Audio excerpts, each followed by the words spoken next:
Hello and welcome, Universe Mode.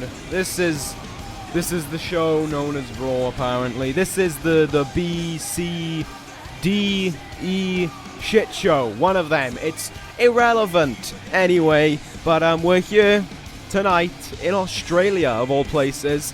Yeah, there you go, Brisbane, Australia, for this show where Raw has come to ruin the country of Australia. Great, I'm already vastly excited to be here, but nevertheless, as much as I'm going to slag it off, there are actually two good matches going on here tonight, because they are both involving the Bullet Club. Later on tonight, we have got Cody Rhodes, who was voted in by the peoples, who for some reason watch this show, to take on Adam Cole, one-on-one here tonight in a non-title matchup. Cole, of course, will be facing Drago a few weeks from now at the next Raw exclusive pay-per-view. However, tonight, he has got to take on the dashing Cody Rhodes. But then we move on to our main event, a very interesting matchup. Also representing the Bullet Club is the show-off, Dolph Ziggler, who will be going one-on-one with the man called Sting. The reason? Well, due to what we saw last week, Sting was set to take on Tyler Breeze one-on-one. That match never happened due to the intervention of Dolph Ziggler. Therefore, tonight these two men will clash one-on-one. The winner getting Tyler Breeze next week in non-title action. So with that being said, we're going to kick things off with Monday Night Raw, and apparently we're going to kick it off with Christian as he makes his way down the ramp. The first time we've seen Christian since what took place at Unforgiven, during which Christian in his match with Zack Ryder proceeded to just roll out of the ring at one point and brutalize Zack Ryder with the chair. We have not seen or heard from Ryder since, and it's interesting really as to why Christian did what he did, and I'm interested to hear what he has to say, and commenting there on the fact that he did. Well, here we go. I mean, I'm a little bit flustered for a second because I didn't expect to see Christian on the card, but here he is. He's talking about how he's proud to do what he did to Zack Ryder and how he'd do it again in a heartbeat. Christian certainly with a newfound attitude to him, really. There's another line there. He came to Raw to make a name. He came to Raw to prove that he still had what it takes. Christian got brought back up to this brand not to be the laughing stock and not to be put in matches with Zack Ryder, but to use people like Zack Ryder as a stepping stone. That, to be fair, that makes sense. There it is, Christian saying that for long as he is around on Monday Night Raw, there will be no Zack Ryder. This is the time. This is Christian's time. It is time for him to reclaim that United States Championship. It is time for him to reclaim his place on Monday Night Raw, to become a star once again in his eyes. Well, there we have it. Christian certainly is not caring about the fans' opinion of him. It is a selfish motto by Christian, but hey, sometimes you gotta care about yourself. The only person you should care about when it comes to wanting to get success is yourself, and Christian is epitomizing that right now. Alright, well, with Christian certainly having a bit of an attitude to him, and as I hope we see develop over the weeks to come, and who knows, perhaps another showdown with the Zack Ryder, him, that's the one. Whenever Zack Ryder returns from injury, Long Island IZ may want to, well, probably does want to get a part of Christian, considering Christian is here on Raw tonight, and Ryder is nowhere to be seen as a result of what Christian did and Unforgiven. We're going to kick things off with a women's match between Paige and Gail Kim. It's the idea, I believe, coming from the Raw general manager, who of course you can tell is not here tonight. The reason the Raw executive's given is that he's sick and unwell due to all the stress of working in his new job so far. But in reality, I think it's just a matter of he's scared to come on Raw because he knows week in and week out, I one-up him, and he just comes across as a buffoon. He really doesn't help his own case, and he is also probably scared of the Bullet Club as well. And I mean, in that aspect, I don't blame him. Anyway, here comes the winner of the Queen of the Ring, Gail Kim, appearing once more on Monday Night Raw. As I was saying, this is that continuation on from the kind of the one-upsmanship is what I should say. It's whoops, sorry, my apologies there, I just completely blanked. The idea that, anything Paige can do, Becky can do better. You know, it was Paige beating Carmella 2 weeks ago, so Becky beat Carmella last week. They clashed at Unforgiven. Becky got the win, but Paige says that she is not done yet with Becky Lynch. She feels as if she is not going to be done with the Irish Lass Kicker until she gets that 1, 2, 3 or that tap out or whatever it takes to defeat Becky Lynch one-on-one. But nevertheless, she is Gail Kim tonight. She is also going to be, I believe she is in action next week as well. She'll be taking on Becky Lynch. So should Paige get the win here tonight and Becky lose, that gives Paige momentum. Should Paige lose here tonight and Becky win next week, that's kind of really adding problems to the whole, one-upsmanship, as it seems as if Paige is continuously unable to get that win that she needs over Becky Lynch and over whoever Becky Lynch is taking on. However, if Gail Kim was able to defeat both of them in action, imagine what that would do for her career. You know, she won the Queen of the Ring, but she lost in a Women's Championship matchup against Becky Lynch not long before WrestleMania, actually, and that kind of really was a problem. Oh my god, why is the referee running out of the ring for some reason, thinking this match is a false count anyway, but it kind of caused a problem for Gail Kim, really, and she's only recently bounced back from it, as we see here, the Raw general manager giving Gail Kim another opportunity to try and make a name for herself here. Of course, Raw still without a Women's Championship matchup now, will be, not for another, I don't want to guess, maybe 8 weeks, another 2 months before they're able to get their opportunity at a title. I'm not 100% sure on that one. Look at these headbutts now by Paige in the turnbuckle. Gail Kim, of course, certainly wrestling less than Paige has recently, and not on the stage that Raw is. You know, she's kind of been wrestling on the house show circuit as well, and maybe in a dark match before the show gets underway. Gail Kim able to fight back here a little bit against Paige. Nicely done there. And now, this is looking like a good move here. Catches her arm in and sends her down with a Uranagi slam. Gail Kim now taking advantage. Hitting up the top rope. Gail Kim, leg drop to Paige. Nicely done and into the cover. Goes the Queen of the Ring. Can she get anything? Oh no, only a 2 count. Gail Kim has got to think about it. You know, she won that tournament. She won the opportunity to potentially become WWE Women's Champion. But since arriving on this brand, you know, she hasn't really got to do much. Whereas you look at some of the other talent with that Queen of the Ring tournament, talent who did way worse than she did. Look at, you know, the likes of Sexy Star, who I don't even think got out of the round of 16 in the Queen of the Ring. Yet she is down in NXT, and she just picked up a non-title win over the NXT Women's Champion, Nikki Cross, who was also in that tournament, albeit she finished in, I suppose you'd say, 5th place, considering she was, she won the quarterfinals matchup that was on the same night as the Queen of the Ring semifinals and finals. But still, you know, all these women finding their own success, and despite the fact that Gail Kim won it, she doesn't seem to be getting that kind of attention. Gail Kim, though, reverses the Paige turner. Nicely done, as she looks to try and prove that her winning the Queen of the Ring was the right thing to do, as she turns it now to an octopus stretch. The move perhaps made famous, or perhaps known throughout this universe, through the usage of a woman we just saw over on SmackDown recently, in AJ Lee, who was the other finalist in the Queen of the Ring tournament. Oh, and Paige there, sending Gail Kim smashing to the outside. You got to think Becky Lynch is paying attention to this matchup, though, watching backstage and realizing that should Paige get the win here tonight, she's got to try and get the win over Gail Kim, but at the same time, she can't gloss over just on Paige. She's got to study Gail Kim. Becky's already defeated her before, but it wasn't as if it was a strong showing by Becky Lynch in that matchup. Gail Kim looked like in numerous moments she could have had the championship won. That was not the case. Elbow in the face there by Gail Kim. Good reversal. Up high. Kim now. Hurricanrana. Onto Paige. Certainly been fighting back in spurts, but now she's got Paige right where she wants her. Eat defeat. Eat defeat onto Paige. Could this be a huge win for Gail Kim? 1, 2. No, oh my. She barely scrambled a 2 count there.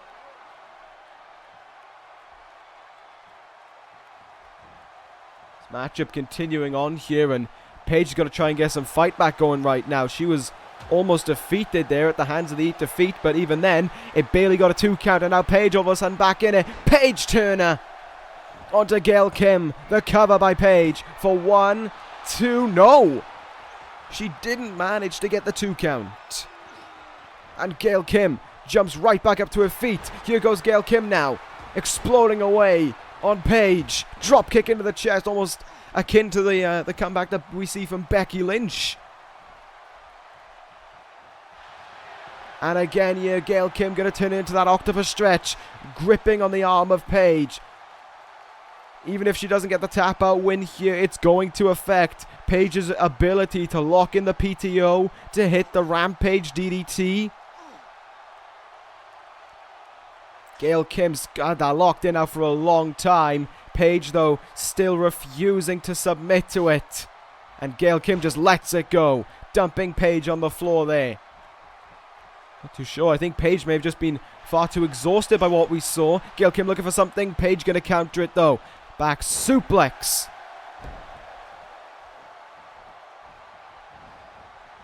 Both these women wanting to do what you would assume Becky Lynch is now, wanting to be where she is, you know, wanting to be in that upper echelon. All the women there holding that desire to become WWE Women's Champion. Gail Kim now set to fly. Oh, she just about hit that elbow drop. You saw it there, she kind of scraped her with the elbow. And it ended up having a nasty landing for sure. Gail Kim reversed by Paige. Paige going to hope for some kind of maneuver here. Kim reverses it. Neck breaker there. Really gripped onto the face to get that neck breaker down. But I suppose you got to try and gain an advantage wherever you can when fighting Paige. Nice strike there into the face. And look at this now. Paige maneuvering around, getting maneuvered around by Gail Kim. Gail Kim into a roll up. Will this be enough to get the win? There's 1, there's 2, and 3. She got it. What a win for Gail Kim, that is. Her first on Monday Night Raw. Her first within this universe. And it's over Paige. You gotta think now, Paige, who's just been thinking about how Becky Lynch defeated her at Unforgiven. How Becky Lynch defeated Carmella last week. How Becky Lynch has continued to one-up Paige, to one-up herself. And now she goes out here tonight and loses to Gail Kim. This has got a really just burrow in the mind of Paige right now. Meanwhile, Gail Kim soaks in the momentum, soaks in the victory, as next week she goes one-on-one in a rematch against the Last Kicker. Should Gail Kim win, and we may have a 3-way hunt to try and determine the number 1 contender for the Women's Championship after Judgment Day. Certainly a very interesting affair going on right there, but we're going to move on now to our next contest, which we'll see. Memory serves me correct. Oh yeah, I think it's time for a debut. Indeed it is. I forgot to talk about the match card because this matchup was so interesting. Well done, Raw General Manager. You managed to pull something off. But nevertheless, it's going to be the debut of a new superstar within this universe. Apparently, he's going to be accompanied to the ring by Michael Bennett as well, and his wife Maria Kanellis. But whoever it is, they're taking on the Viper, Randy Orton. Alright, so it's safe to say I am fairly interested by who this new man is, but I'm also interested to once again see the Viper, the Legend Killer, whatever you want to call him, Randy Orton here on Monday Night Raw for the first time since that Fatal 4-Way matchup. I think what has become apparent upon Dario Ronaldo's time on this show is that he likes to book. We've seen him book towards people that he likes, and if he books towards people that he likes, I'm afraid we're going to have another problem with him regarding corruption, and we're going to have to send the Bullet Club on him once more. We all know what happened with the last person who supported corruption. Is he here today? No. If Dario Ronaldo keeps this up, will he be here much longer? I don't know. Although I hope he does, because it's always fun to have a punching bag like him to insult on a week-to-week basis. Nevertheless, here comes Randy Orton towards the ring, and I think I will actually give Dario a bit of credit for something.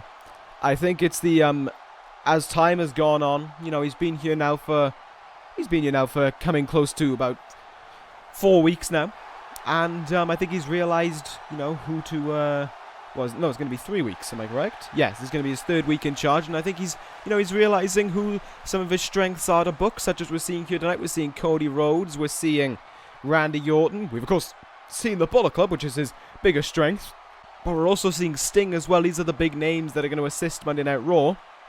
But speaking of assist, I want to know who has been acquired by Monday. Oh, good God almighty. Monday Night Raw don't know how to half pick a talent. For those unaware, that is one of the biggest free agents available today. The villain Marty Scurll heads towards the ring to make his debut in this universe, accompanied by the First Lady of Wrestling and the Miracle. What a sight this is to behold. What a moment this is for Monday Night Raw. What an acquisition this is just in general. And he gets set to go one-on-one with Randy Orton in his debut. The sole spotlight shines on Marty Scurll.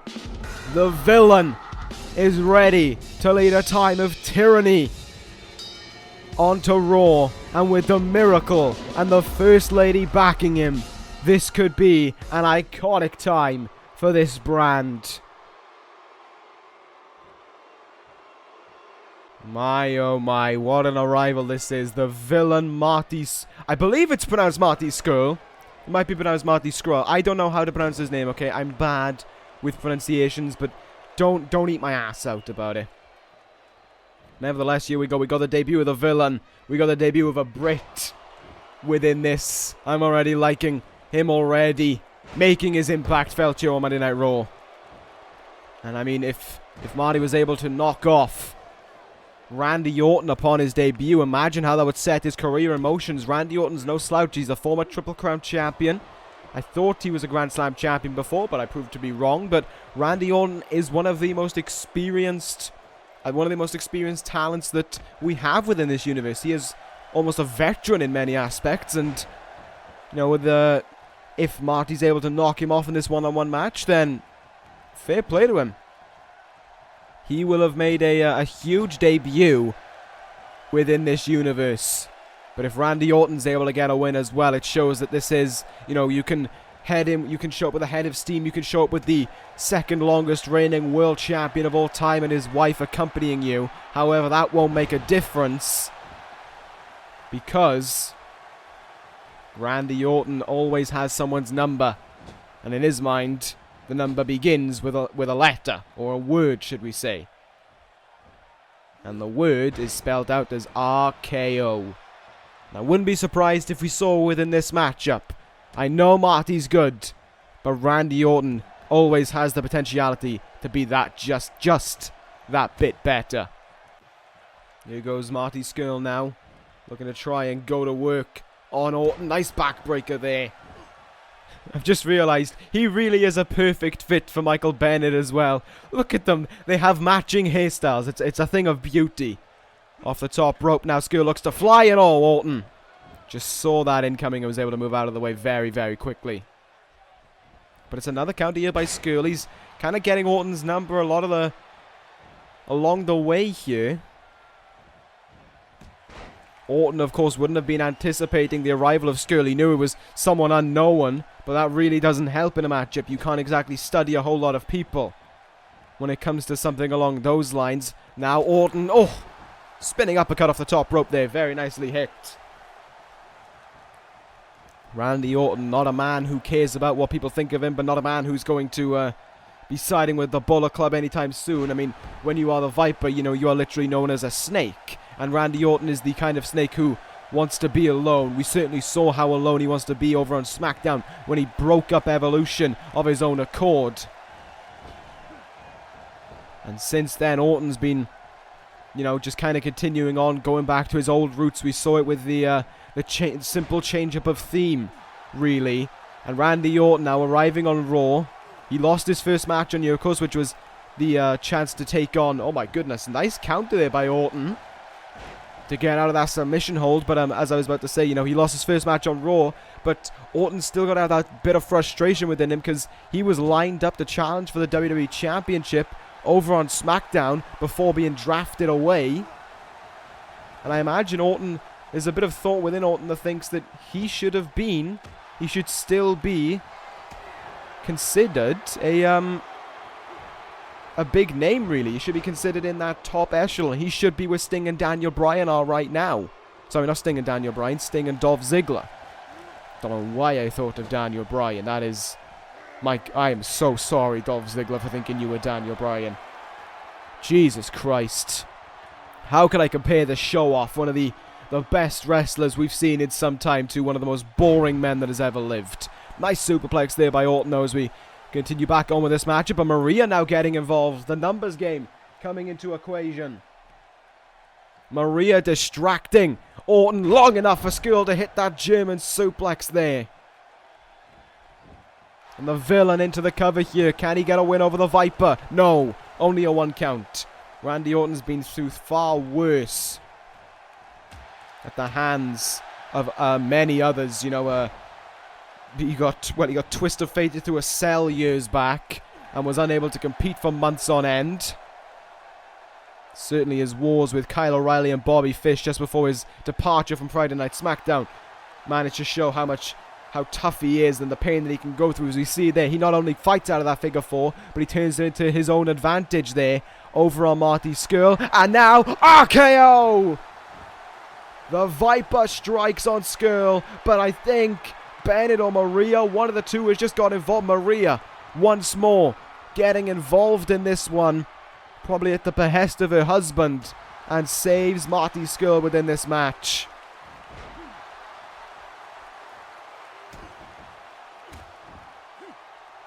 The villain now just elbowing away there on the chest of Orton, trying to just cause, well, not only cause pain to the muscles and the bone, but also try and just jolt the heart, really. Certainly a very villainous tactics, to say the least, from Marty Scurll. Been showing, though, why, Randy Orton's certainly been showing why he is the Viper, why he is considered one of the top dogs within this universe with the performance he's been putting in against Marty Scurll so far. But Scurll has been impressing. Really been showing his own at key pivotal points. However, you got to think about the involvement of Maria and Michael Bennett on the outside, who have saved Scurll so far on 2 occasions. Cover here following that top rope back superplex, and Orton kicks out. Oh, Bailey kicks out at 2. Scurll voicing his frustration at the referee as well, and now he's going to look to fly. Marty Scurll going to go up top here. Goes to fly. Oh, Orton knew it was incoming. What a dodge by the Viper. Had enough time to not only see it was incoming, but roll out of the ring and completely dodge any kind of damage. But Scurll continues on here. Nice kick in the leg there. And Marty Scurll now has him up on his shoulders. Death Valley driver. There it is. But Orton right back up to his feet. Orton fighting. And all of a sudden, it's back in the Viper's hands. Randy Orton with the, rope hanging DDT. Vintage Orton, as it were. Maria, though, once more involved in this one. But it was only to distract the referee. Randy Orton still has Marty Scurll exactly where he wants him. Stumbles out of the corner. Decks him with a nice punch and another one. Scurll backpedaling here. Backpedaling as far as the turnbuckle as well. Big boot there. What will Marty Scurll look to do here? There it is. Russian leg sweep. Scurll certainly seems to have something in mind. And Maria certainly showing her adore. She is loving it on the outside here. Marty Scurll looking for the crossface chicken wing. Onto Orton. He locks it in. Bennett paying close attention with his wife as this is locked in deep. And Orton has to tap out. Randy Orton submits, and Maria, in her celebration, throws Michael Bennett into the ring. But there it is. What a debut for the villain Marty Scurll, victorious over Randy Orton. Sure, Maria and Michael Bennett may have got involved in that one, but it's Marty Scurll who ends the matchup with the win via tap out on Randy Orton. It'll go down in the records books as a win for Marty Scurll on his Monday Night Raw and subsequently his debut within this universe. Big win for Marty, and it certainly seems as if Michael Bennett has found a new man to accompany him in this journey of success. The villain and the miracle look like they're on the same page, and that could be a dangerous outcome for Monday Night Raw. We'll see what's going to happen, but up next we've got a triple threat match, which I will explain in a moment. Alright, so the idea behind this triple threat match, as coming from the word of the Raw general manager, cuddled up in his hidey hole wherever he is, shitting himself because he realizes this next 3 matches involve the Bullet Club. Yes, that's right, the Bullet Club involved in the final 3 matches of Raw, and you mean to tell me they're an outside force of this brand. They're not an outside force of this brand, they are this brand. Whether you like it or not, I don't care, really. I really do not care what the public opinion of the Bullet Club is, because opinions do not matter. Facts matter. And the fact is that the Bullet Club already have their hands on the World Tag Team title and the United States Championship. It just takes the click of a finger for the Bullet Club to suddenly say they want the World Championship. And spoilers for all of you who were not aware of what you saw last week, Dolph Ziggler just threw his name into that hat. Sick and tired of seeing the likes, the boring likes of bloody, oh my god, I'm trying to name him, got me bored. Daniel Bryan. That is not who we want to see as the face of Monday Night Raw. That is not who we want to see putting on incredible matches against Tyler Breeze. Who do we want to see? Dolph Ziggler. That's who deserves to be in that, and that is why he is main eventing Raw here tonight.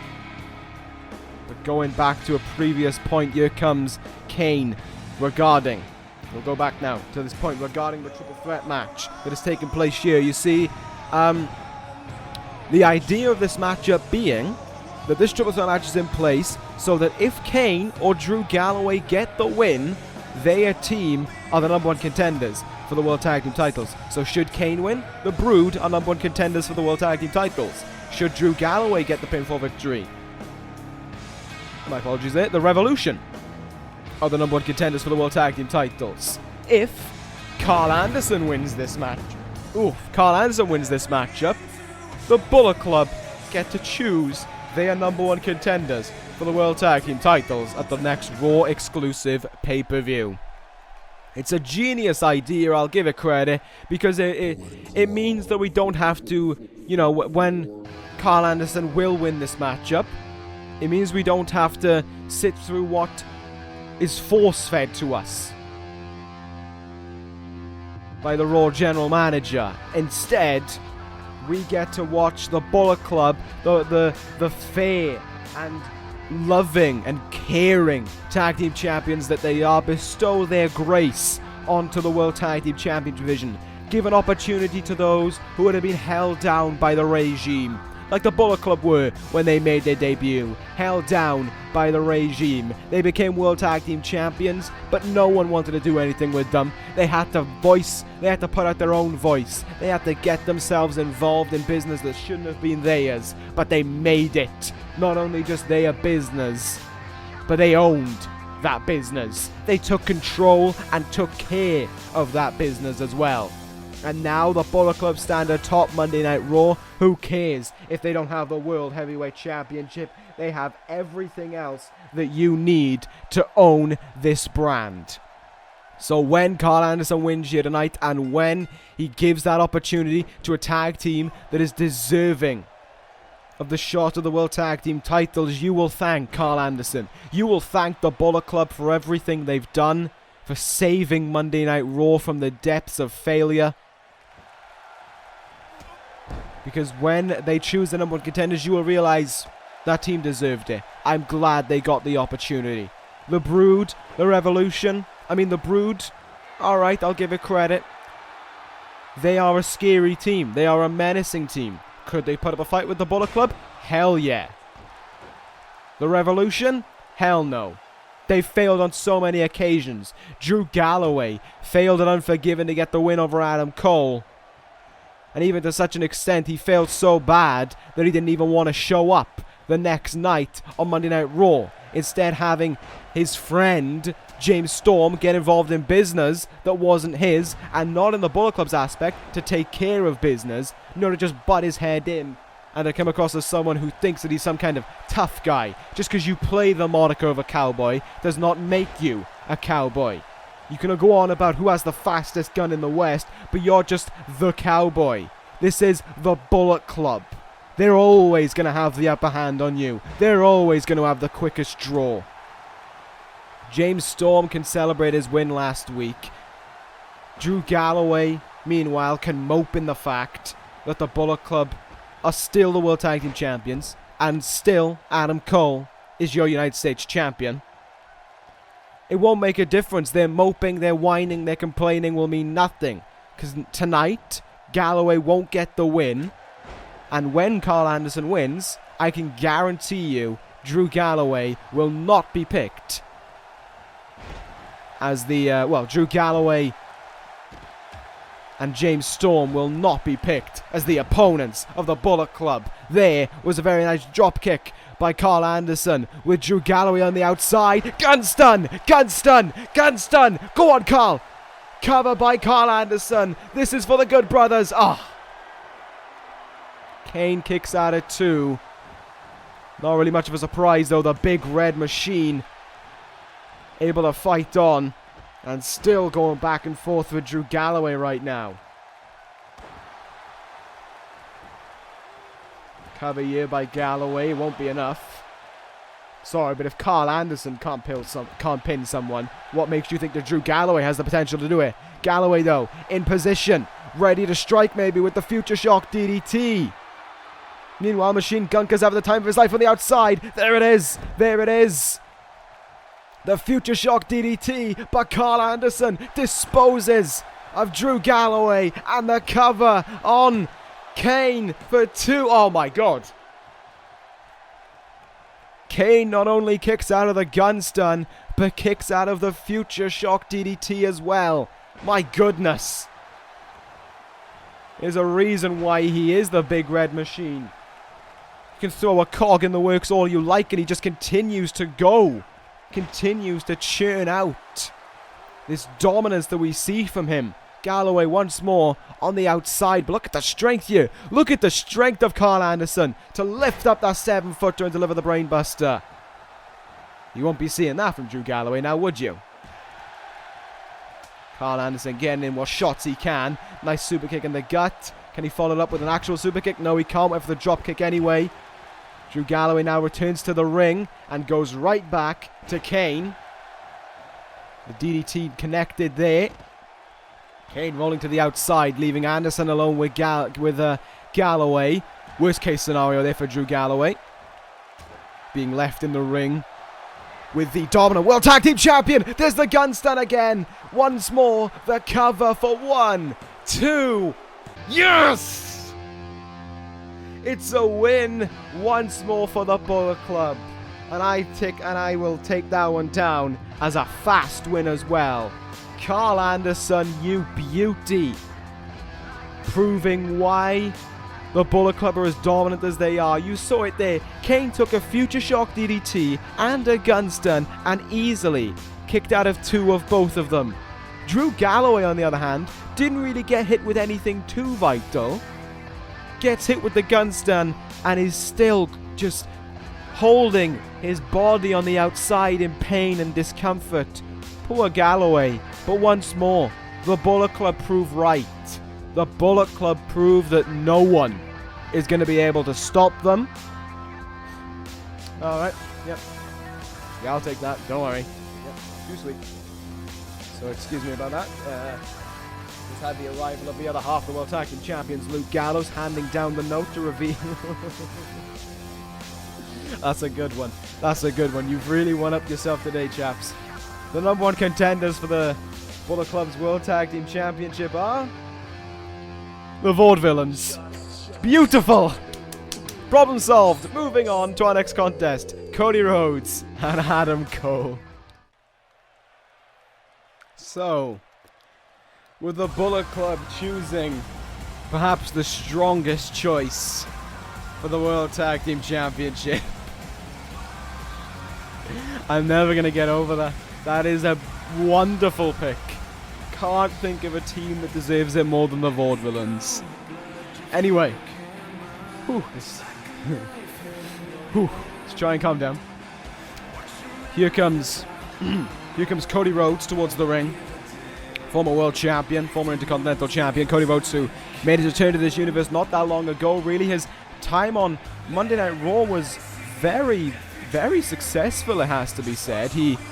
Sorry, not on Monday Night Raw, on Friday Night SmackDown. Was very successful. He certainly proved that he is once again, a hot commodity. He defeated the WWE Champion in non-title action. Never got that opportunity for the WWE Championship, though. It's kind of the same as what we discussed with Randy Orton earlier in the night. He is a big name in this universe. He has got all the capabilities that he needs to become a world champion once more. However, for whatever reason, it just doesn't seem as if he can find the success that he was able to find over on his prior brand. But here comes the United States Champion once again, clutching that title on his shoulder like only he knows how. Adam Cole holds that championship near and dear to him because it was the championship that everyone said he wasn't going to get. Everyone said that he didn't deserve. Well, Adam Cole proved everyone wrong.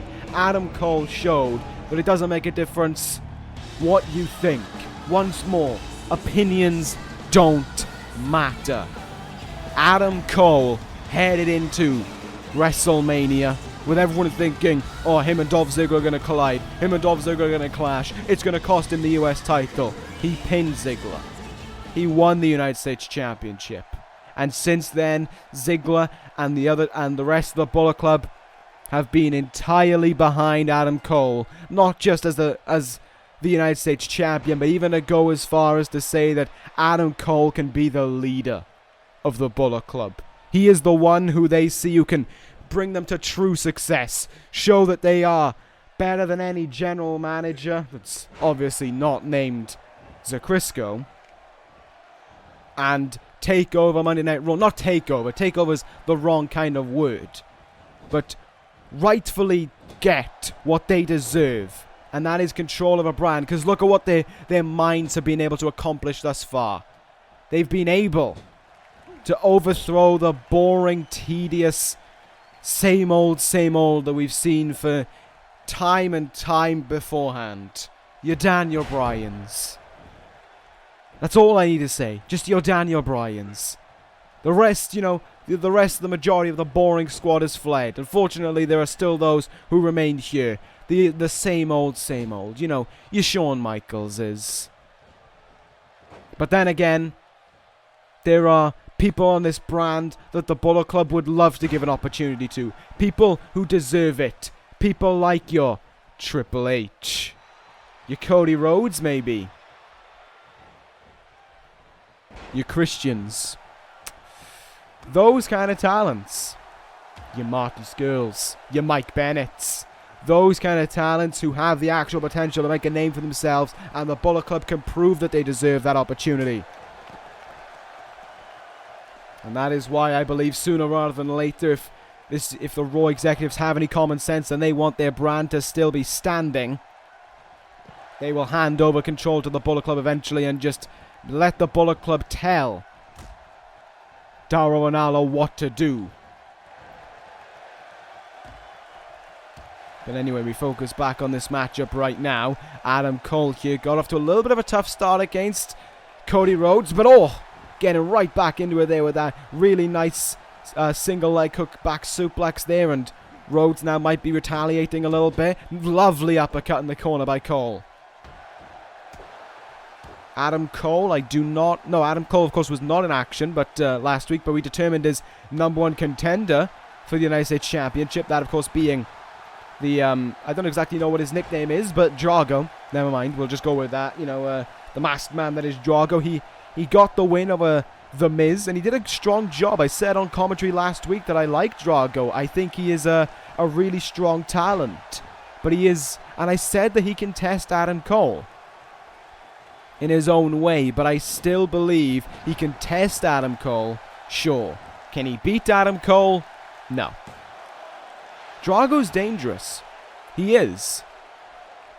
He is not someone who you would ever gloss over, and I think that is what, sorry,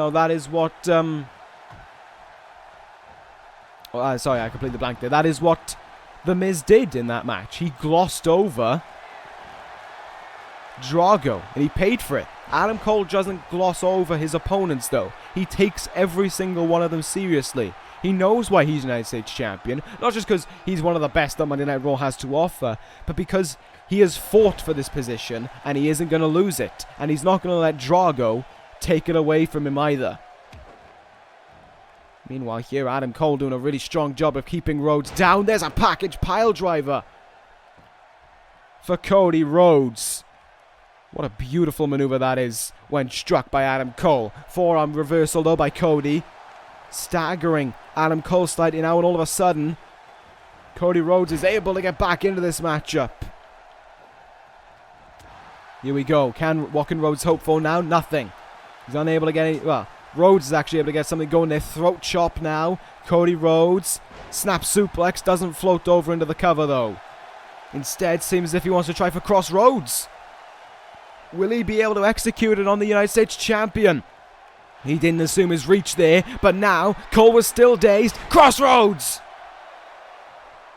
Cody Rhodes nails the Crossroads onto Adam Cole. Kick out Cole. Yes! Adam Cole does just that. Getting the shoulder up at a count of 2 there. And keeping the match alive for the United States Champion. Kicking the leg. Shining Wizard across the head. Adam Cole taking the opportunity to show his exuberant side, his arrogant persona that he has to him. And I've always said, that is a key part of Adam Cole that brings him problems. It doesn't always provide him success. It does explain, why his win-loss record isn't what it should be. Adam Cole should be having a phenomenal win-loss record. But instead there are parts where, his attitude's taken over and he's suffered losses that he shouldn't have. Oh! Nasty elbow from the top rope there, but Adam Cole right back up to his feet. And eye rake, here we go. The move, the retained in the title and Unforgiven. And he hits it once more. Adam Cole all of a sudden turning this match into his kind of play style. Cross-arm German suplex for 2. And Rhodes kicks out. Even with the advantage of a low blow, Adam Cole was unable to finish this off. He is quite a way away there, Cole. He's almost in the center of the ring. But that is not going to stop Adam Cole from taking flight. Dropkick missed. Rhodes sidesteps him. Cody Rhodes now has him up in the air. Good counter there by Adam Cole. What will the US champ look for here? Just hitting a few moves there. Just trying to... Almost like a feel-out process. Look at that. Stalling suplex there by Adam Cole. And the ego takes over once more. One-footed cover. The ultimate act of disrespect. And I thought that was going to do it. In fact, I would argue the referee there gave Cody Rhodes a little bit too much time to kick out of that one. Attacking the arm now is Cody Rhodes.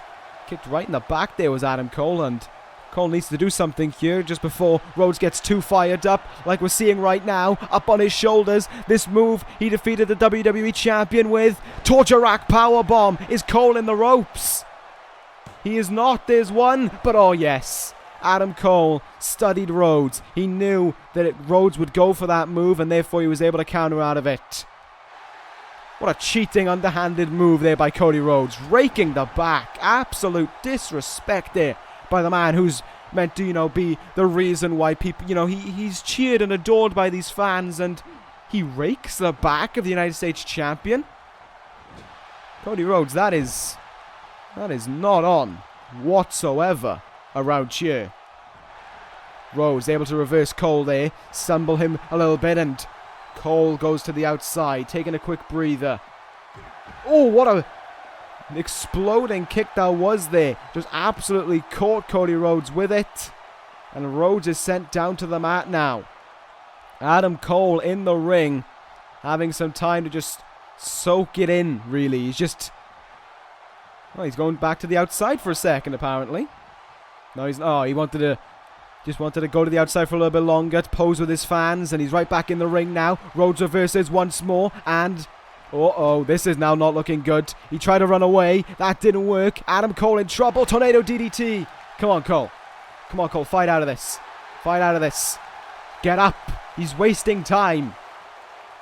Please, Adam Cole, do not let yourself be hit with another one. Do not let yourself lose this match because your ego got in the way once more. Yes! Adam Cole counters it. Adam Cole counters the attempted crossroads. Panama Sunrise! The United States Champion drills Rhodes in the head, sending him down to the mat. Come on, quick, quick. Cover by Cole for the win. 2. Oh my God.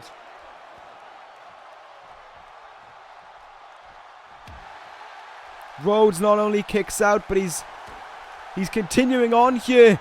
Adam Cole up on his shoulders now. Come on, yes, Cole out of it. Cole out of it with an incredible reversal. Adam Cole keeping the hopes of winning alive. Fireman's carry neckbreaker by the US champ. Read it and weep, Cody Rhodes. You are about to suffer a loss to one of the greatest talents walking the face of the earth today. 1, 2, 3. Adam Cole, baby. And he is your winner here tonight. What a match that was. Back and forth all the way through it. Cody Rhodes for a moment seemed as if he had the number of the US champ, but that was not how Adam Cole saw it. I'll give Rhodes credit. He gave it his all. He really gave it a strong shot. He kicked out of so much that Adam Cole threw at him. Kicked out of 2 of his finishers. But that little moment where he got a bit too overconfident, that moment where he let his ego take control over him, and it cost him. Adam Cole just stayed in the zone a little bit longer. That is why he's your United States champion, and that is why he could be the leader of the Bullet Club, for all you know. Adam Cole, another win for the Bullet Club. What a night it has been. It's just down to Dolph Ziggler to complete the trifecta of victories for the Bullet Club tonight. He's got to go one-on-one with Sting, though. And the winner, of course, getting the World Heavyweight Champion in a non-title matchup next week. Who is going to face Tyler Breeze in the main event of Raw? Will it be Dolph Ziggler or will it be Sting? We'll find out next. Alright, here we go, and you can tell as this matchup gets underway that there's a little bit more weariness in my voice. Why is that the case? Because I'll be honest, I'm not 100% sure about this outcome. I mean, Dolph Ziggler is the first ever Grand Slam champion in this universe. There's no denying it. He's absolutely incredible. There's no denying it. He's had a career revitalization under the Bullet Club. There's no denying it. But it's not as if he's taking on Daniel Bryan, who I can easily slag off because Daniel Bryan's the most boring man who's ever lived. It's not as if he's taking on Shawn Michaels, who at this stage is just a wannabe Dolph Ziggler, how he continues to try and pretend like he's the Heartbreak Kid and he's the showstopper, when in reality he's an old man flexing around his wrinkles everywhere, sagging around the ring and wasting everyone's time. This is Sting. This is a whole different ball game. Sting is not just someone who you look at and think, he's a man who paints himself. What a weirdo. He is deserving of the phrase, the Nightmare. That's what Finn Balor, just remember that. Finn Balor coined this man his Nightmare. So when Sting comes to the ring, yes, I get a chill down my back. yes, I get a bit worried about his opponent, as I should. Sting is not like any other human being there is.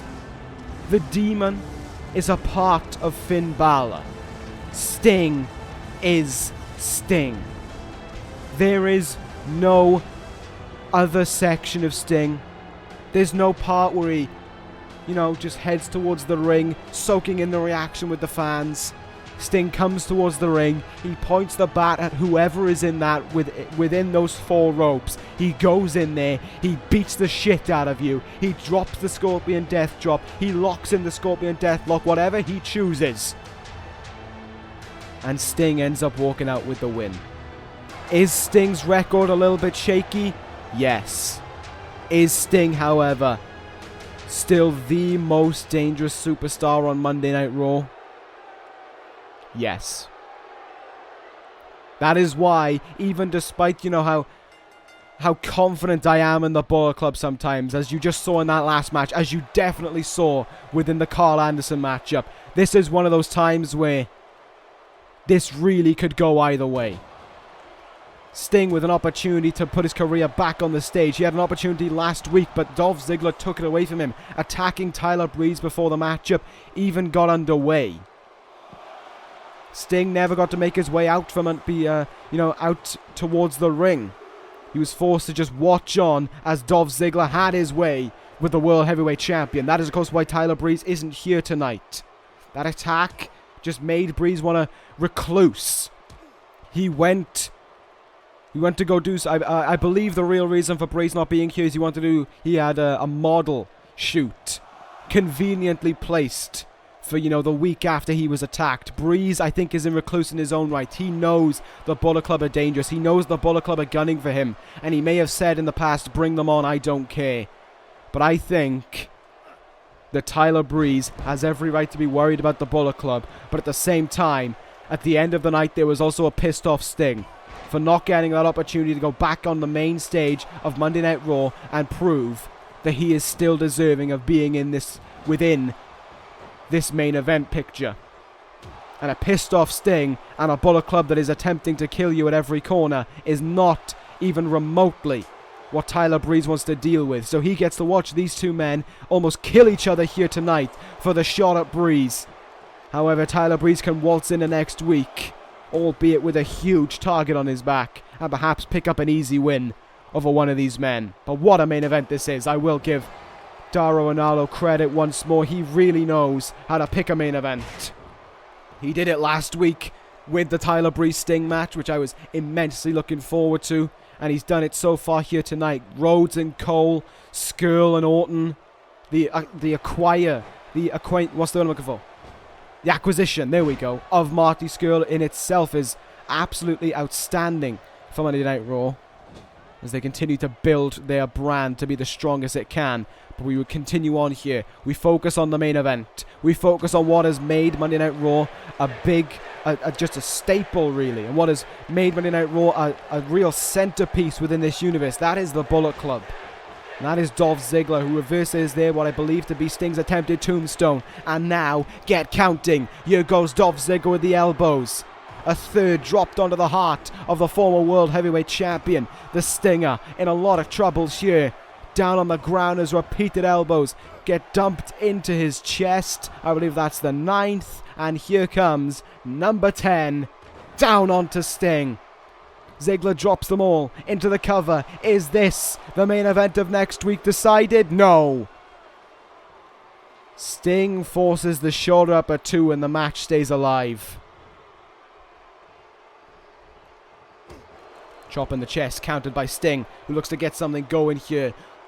Sting with a nasty powerbomb. I may have said at the start of the match that Sting's record has not been its best recently. He suffered numerous losses to Balor and Nakamura, but that does not change the fact how dangerous Stinger can be. And just like that, triple clotheslines by Sting, and the Stinger splash to the to the Grand Slam champion. Dolph Ziggler in a world of trouble here, covered by Stinger, but Ziggler kicks out early, demonstrating his heart. Demonstrating his, what's the word I'm looking for? Help me out, gear brain. His endurance. There we go.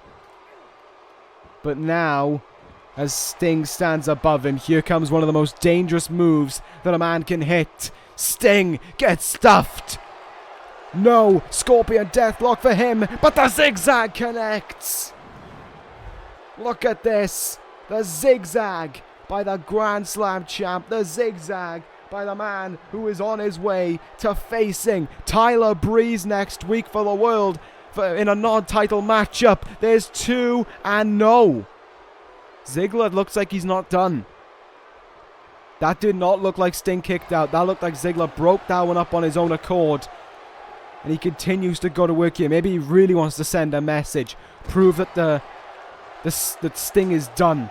That it's Dolph Ziggler's time on Monday Night Raw. And that Tyler Breeze is going to be feeling that next week. He certainly proved me wrong. I headed in with worry into this matchup. But Sting's proven that wrong. The way Sting has fought back in this match has been incredible. The way Sting has been held down, I should say, is incredible. Ziggler has just kept fighting at every single corner. Sting here, though, finally able to get a comeback going, and Ziggler retreats to the outside like we've seen so many times here tonight, and we've already seen once within this match. Dolph Ziggler, though, with simple intentions, just to go to work on Sting on the outside. To weaken the Stinger so that when they return to the ring, it's much easier to finish him off. Face first into the announce table goes the Nightmare. But back in the ring goes Ziggler first. Shoved in by Sting. Looks like he has a suplex in mind, maybe. Up in the air and down goes Ziggler on the back. Ziggler may have bitten off more than he can chew. The fact he broke up the pin for the zigzag may have been his undoing. Ziggler may have damaged himself by forcing that kick out. And oh, there's the Stinger splash once more. Ziggler now in a world of trouble. Sting into the cover. Can Ziggler fight out of it? Here's 1, here's 2, and oh yes, he can. Dolph Ziggler kicks out and the matchup stays alive, but for how much longer can the show-off stay in it? Dolph Ziggler now, right where Sting wants him. The punch, here it is, Scorpion Death Drop. Ladies and gentlemen, I think we have just discovered the number one contender. No, it's not even a number one contenders match. The man who will face Tyler Breeze next week. 1, 2, no, we won't. Dolph Ziggler will not die and forces the kick out at 2. Ziggler still fights. I'm amazed that Ziggler still has this left in him. What a neck breaker there, like a Rude Awakening-esque neck breaker. But Dolph Ziggler still has it in him. The show-off continues to go. What an elbow drop there. But still, he cannot keep Sting down. Belly to belly reversed. Clap in the ears there. Just trying to disorientate. And now he goes Magma. My goodness, what a back and forth main event this has been. Both men hitting their finishers. Both men not getting the win with it. Though it could be argued that Ziggler's zigzag was an intentional kick out. We didn't get to see it. Maybe Sting got the far shoulder up, but we certainly didn't see it. Oh, and there's a Stinger splash of his own. Dolph Ziggler rubbing just as much disrespect as he can to the face of Sting. And then he hits the Faymaster. Sting now in yet more trouble. Dolph Ziggler from the top. Oh, what a drop kick that was. What more is there? What more can Sting give? Scrap that. Sting apparently still has a lot left to give. He knocks Ziggler back down, who seemed poised to be on the edge of victory then. Both these men just want that opportunity at Breeze, but both these men just want to knock the hell out of one another. Super kick into the gut, back in the corner, and Ziggler now. Simple knee into the gut. Off the top rope he goes. Double axe handle by the show-off. Goes up top again. This time he misses it. Tried once too many, got a bit overconfident and he pays for it. But what does Sting have left? Sting has taken so much in this matchup that he may not have what it takes to keep fighting. He may not have what it takes to deliver another Stinger splash, another Scorpion death drop. Sting, though, still has enough apparently to deliver this. The tombstone pile driver by the Stinger. Is Ziggler down and out? Sting doesn't think so. Elbow drop. What more can Sting do to Ziggler? He's going up on top for some reason. Sting had him right in the palm of his hands there. Could have been just... or maybe he feels like it. Maybe that was a message to Breeze. Sting. Gotta be just... no, never mind, he's not. I was about to say he's got to be inches away from victory. But Ziggler has other thoughts. He has other suggestions in mind. But there's a reversal by Sting.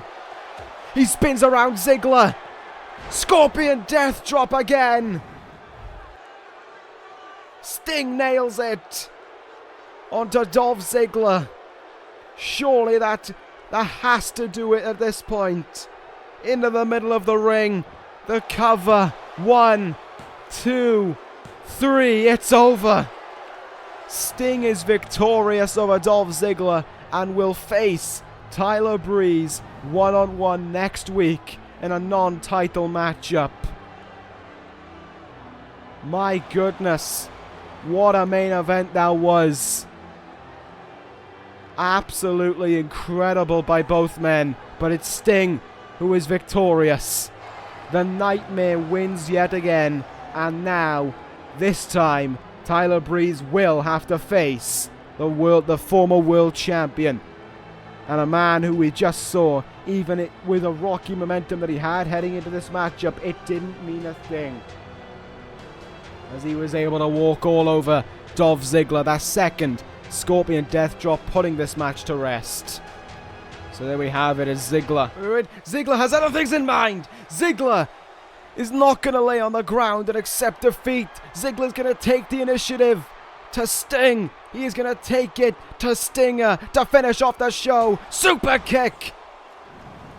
The super kick there, catching Sting right in the chin, right in the jaw. But Ziggler's not done. Ziggler's not done by a long shot. Sting trying to fight back though. After everything that both men have been through, he still continues to try and put on a show, but Ziggler stops him. Another jawbreaker there. Sting may have got the win. Sting may have got the 3 count, but he got something else. A first-class ticket to an ass-whooping at the hands of the Bullet Club, courtesy of Dolph Ziggler. Welcome to your nightmare, Sting.